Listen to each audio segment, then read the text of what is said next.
Welcome back. You know, in all the coverage you've seen about COVID-19, you may have noticed people talking about something called herd immunity, which is the point at which the public is protected from a virus because enough people are immune. But in the absence of a COVID-19 vaccine, is herd immunity a realistic possibility? For insight on this, I'm joined tonight by Dr. Julie Swan, a professor of industrial and systems engineering at North Carolina State, and she was also a CDC science advisor during the H1N1 pandemic of 2009. Dr. Swan, good to see you. Thanks for being here. Thank you so much. All right, now, what about this idea of using herd immunity to essentially make us all immune to COVID-19?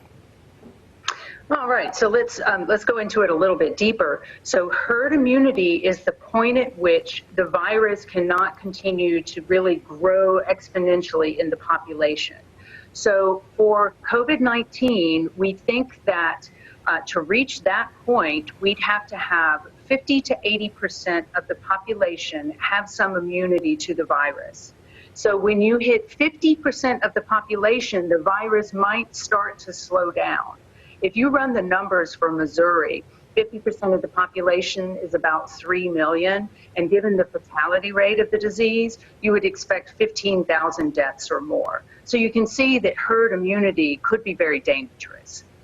Indeed, and I wonder too, I mean, is the issue essentially that you're looking at a disease with a lot of effects that we just don't understand yet? It's not simply a matter of this seasonal flu where, you know, people, if they're susceptible to that kind of infection of, you know, your lungs or whatever, you're going to die. People just are used to that now in our society. But it seems as though there are a lot more complex ramifications from some folks getting COVID. So from an ethical standpoint, I'm just trying to understand how some medical people out there think that herd immunity is just something we all have to embrace. Because I see those claims. I see them out there, and it's kind of mind-boggling to me. I mean, what is the reasoning behind that in your estimation? Sure. So if you look at human history, there certainly are cases where our only solution to a pandemic was herd immunity. So we have these, and even sometimes in our recent memory, smallpox, polio, the plague, and other diseases. The only real option that we had until vaccines came along was to just let it take its course and do what it would to people in the population. Now that we have vaccinations, it is different. But, you know, we're not going to have those vaccines immediately. It is going to take some time. So there is a little bit of a fatalism about it. Well, we're all, you know, you feel like we're all going to get it anyway, and eventually. I don't think that that's really true. I think that certainly a portion of our population will, but I am quite hopeful that we will have working vaccines at some point in time that will allow us to have some protection for the population. And as you said, herd immunity, the outcomes are not just about the immediate ones like hospitalizations or death, which is much higher than for influenza, but there are also potential long-term consequences, lung damage and even other things that we may not fully understand right now. So I really think that our best course is not to try to go for herd immunity, but rather to try to do the things that we can to reduce disease transmission until we can have a working vaccine. Now, the vaccine is interesting because, from my understanding, it's not just showing up for the one shot, what is it, the MMR that you used to get, or maybe you get a booster every 10 years. This sounds to me like you're going to have to schedule a lot of your free time to get in line on multiple occasions to make this thing work. Is that your understanding as well?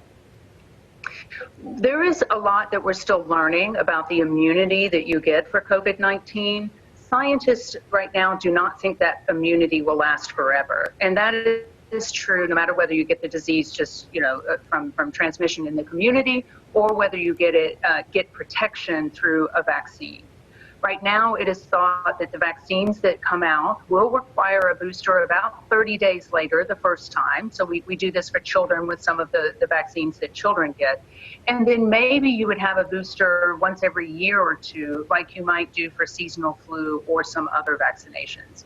So it is thought that we probably will need to take a vaccine more than once. But I tell you, I'd rather do that and protect myself from that lung damage and potential negative outcomes. Yeah, I'm with you on that for sure. Now, Doctor, last big question here. What is the takeaway from sort of like 30,000 feet on all of this? I mean, what can we learn from having gone through this experience, looking back, say, 3 to 5 years from now? Because these kinds of things, they could have happened a lot more frequently than they did, and we may be entering a situation with international travel and other things that create this kind of situation in the future. So what can we take from this to prepare ourselves for whatever comes next with a different virus? Great question. And as you point out, there have been several pandemics that we, just barely missed for one reason or another and have been very fortunate. This is probably not the last pandemic that we will see in our lifetimes. We are seeing a rise in novel viruses. Some, many come from animals, from wild animals. And so I do expect with global travel and other kinds of things that we will see transmission of new viruses sometimes in the future. I think there are a couple of things to take away from that. One is that the better prepared we are, then the better we can as a country, as a world, really react to that and keep it from blowing up big. The second thing is that humans are adaptable. And so we certainly have found ways this year to be adaptable, and I think that we will continue to look for those and find ways to keep ourselves physically distanced or not breathing each other's air, but still find ways to socially engage in the way that humans need.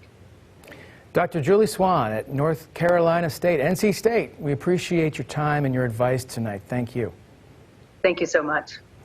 And we'll be back after this.